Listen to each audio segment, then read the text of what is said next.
राधे राधे आप सभी को। आज मैं आप लोगों को इस वीडियो में क्लास टेंथ, ध्यान सुनिएगा, क्लास टेंथ इंग्लिश का, ध्यान सुनिएगा, इंग्लिश का जो आंसर की है, आंसर की मैं वो बताने वाला हूँ। तो आप यहाँ पर मिला लीजिएगा, ध्यान सुनिएगा। Why is a person suffering from ill health consider to be of little use, यानी कहा जा रहा है कि एक इंसान जो बीमार पड़ जाता है वो मतलब कम योग्यता देता है। आखिर वैसा क्यों? तो यहाँ पर देखिए, क्योंकि देखिए जब व्यक्ति बीमार पड़ जाता है तो अपनी जिंदगी का जो आनंद है वो नहीं उठा पाता है, या फिर समाज में कोई योगदान जो है नहीं दे पाता है, अपने परिवार के लिए जो है वो बोझ बन जाता है। तो राइट आंसर क्या हो जाएगा? तो ऑल ऑफ दीज हो जाएगा। चलिए अभी इस नेक्स्ट क्वेश्चन देखते हैं। देखिए, how does a sick person feel, यानी एक बीमार व्यक्ति जो है वो कैसा फील करता है? कंफर्टेबल, नहीं ये नहीं होगा। हैप्पी, ये भी नहीं होगा। हेल्दी, ये भी नहीं होगा। तो आपका राइट आंसर जो होगा वो नन ऑफ दीज हो जाएगा, क्योंकि एक बीमार व्यक्ति क्या करेगा? खुश तो रहेगा नहीं, आराम तो फील नहीं करेगा, हेल्दी स्वस्थ तो रहेगा नहीं। तो क्या होगा? अनहेल्दी आप कह सकते हैं, अनवेल कह सकते हैं, वो अच्छा जो है वो फील नहीं कर सकता है। तो इसमें तो वैसा ऑप्शन नहीं है, तो आंसर क्या हो जाएगा? नन ऑफ दीज हो जाएगा। नेक्स्ट क्वेश्चन ध्यान से सुनिएगा। How does a diseased body affect the mind, यानी एक बीमार व्यक्ति का जो शरीर है वो माइंड पे, दिमाग पे क्या प्रभाव पड़ता है? तो राइट आंसर हो जाएगा इट मेक्स द माइंड सिक, यानी दिमाग में जो है ना एक आपका बीमारी जो है वो हो जाएगा, यानी ऑप्शन नंबर बी जो है वो सही होगा। नंबर 5 क्वेश्चन ध्यान से सुनिएगा।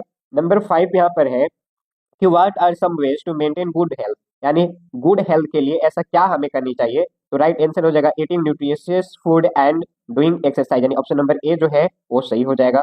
6 क्वेश्चन ध्यान सुनिएगा। Which word in the passage means afraid, यानी अफ्रेड यानी डर। अब ये कह रहा कि पैसेज में कौन सा वर्ड सही है? तो फियरफुल, फियरफुल यानी डर, ये जो है राइट आंसर हो जाएगा।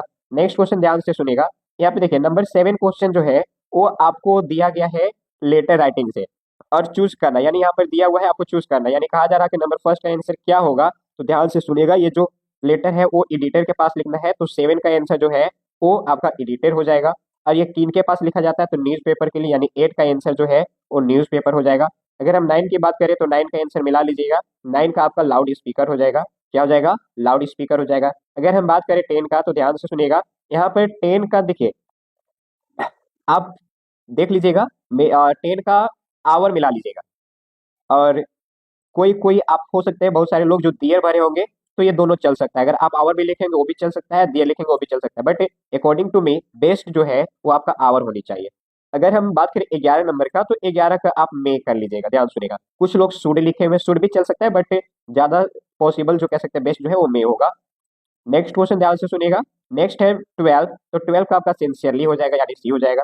13 की बात करें तो 13 ध्यान से सुनिएगा। यहाँ पर ही इट्स अ मैंगो, यानी एक्टिव में है, इसको पैसिव फॉर्म में चेंज करना है। तो पैसिव में क्या चाहिए? भरकर थर्ड फॉर्म, और बाई चाहिए। इसमें देखिए B3 है, B3 है क्या? नहीं है। B3 तो ये है, लेकिन ये भी नहीं चलेगा क्योंकि ये प्रेजेंट में है। तो भाई हमको इज एम आर तीनों में से कोई एक चाहिए, यानी ऑप्शन नंबर ए जो है वो सही हो जाएगा 13 का। अब बात करते हैं नंबर 14, ध्यान से सुनिएगा। My mother fill in the blanks when I return home, यानी मेरी माँ जब मैं घर वापस लौटा वो समय क्या कर रही थी? तो वाज कुकिंग, यानी खाना पका रही थी। Next question, I am fond of, यानी मैं शौकीन हूँ किसका? तो सिंगिंग यानी गाने का।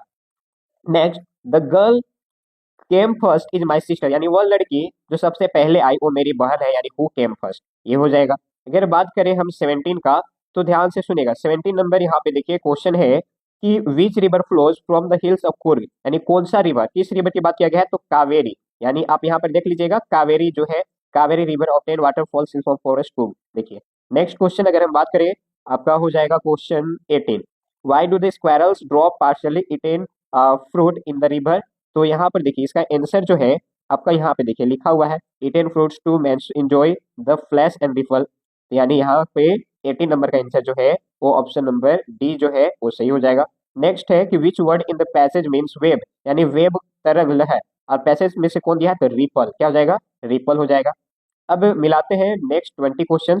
What is the countries greatest wealth, यानी दुनिया के सबसे मतलब किसी भी देश का जो ग्रेटेस्ट वेल्थ यानी सबसे बड़ा जो धन है वो क्या है, संपत्ति क्या है? तो वहां के लोग, वहां के प्रजा, यानी इट्स पीपुल हो जाएगा। नेक्स्ट है कि which seed did Buddha ask to bring, यानी कौन से सीड जो है बुधा जो है वो लाने के लिए कहते हैं? तो मस्टर्ड, क्या हो जाएगा? मस्टर्ड। नेक्स्ट है कि who is the author the black aeroplane, तो फेड्रिक फोर्थ, यानी आपका ये जो है डी जो है वो सही हो जाएगा। नेक्स्ट है कि Franzel was travelling with his friend, यानी फ्रंजल जो है जिस दोस्त के साथ ट्रैवलिंग करा तो उसका नाम क्या था? तो राजवीर था। नेक्स्ट अगर हम बात करें 24 की, where did the Arabs keep the otter, कहाँ पे रखा करता था? तो इन अ सेक, क्या हो जाएगा? इन अ सेक, ऑप्शन नंबर सी हो जाएगा। Why should Amanda not eat to chocolate, यानी अमंडा को चॉकलेट क्यों नहीं खाने के लिए कहा जाता है? It causes acne. चलिए नेक्स्ट, पिंपल जो है वो हो जाता है। नेक्स्ट है who has written the poem a tiger in the zoo. Tiger in the zoo जो है किसके द्वारा लिखा गया है? Option number D, Leslie Norris के द्वारा। अगर बात करें हम 27 क्वेश्चन, तो ध्यान से सुनेगा। हाउ डज ट्रिकी लुक, यानी जो ट्रिकी है, जो डॉग था, वो कैसा दिखता था? लाइक अ बुलेटेड सुजन, यानी ऑप्शन नंबर बी जो है सही हो जाएगा। नेक्स्ट है कि what was Forest Denby allergic to, यानी फॉरेस्ट डेनबी को क्या एलर्जी हुआ था? तो स्मेल ऑफ फ्लावर्स, क्या हो जाएगा? Smell of flowers. अगर हम बात करें 29 का, what did Richard bright collect during his childhood? तो देखिए, क्वाइंस भी करता था, रॉक्स भी करता था, बटरफ्लाइज भी। आंसर ऑल ऑफ दीज हो जाएगा। बहुत सारे लोग बटरफ्लाइज भी किए होंगे, बटरफ्लाइज भी था, बट इसके साथ साथ ये भी था, तो आप ये डी कर लीजिए तो बेस्ट रहेगा। नेक्स्ट है कि what did max have in his hand, यानी मैक्स के हाथ में क्या था? तो ए पिस्टल, यानी गन था। आई होप आप आंसर मिला लिए होंगे, आपका एग्जाम जो है बेस्ट गया होगा। तो आपने कितना आंसर सही किया आप कमेंट करके जरूर बताएं। Thanks for watching my videos.